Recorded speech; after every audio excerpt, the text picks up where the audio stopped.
How to copy location in Google Map. It's pretty simple and a quick process, so without any further delay, let's jump right into the video. First thing first, all you gotta do is head over to your application Google Map.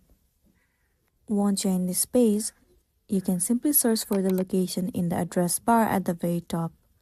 Once you're in the specific location, click on the location that you want to share. These things will pop out.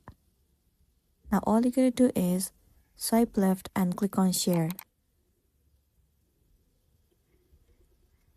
You will be able to see the option where it says copy. And there you go, the link has been copied successfully. Now if you go into any of the DMs and try to send this link, then all you gotta do is paste the link that you have just copied in their DM. There you can see that Google Map location has been created. Now simply click on send and then this link will be sent to this person. So this is simply how you can copy location link in Google Map. If this video really helped you, give it a like and check out our next tutorial. Thank you.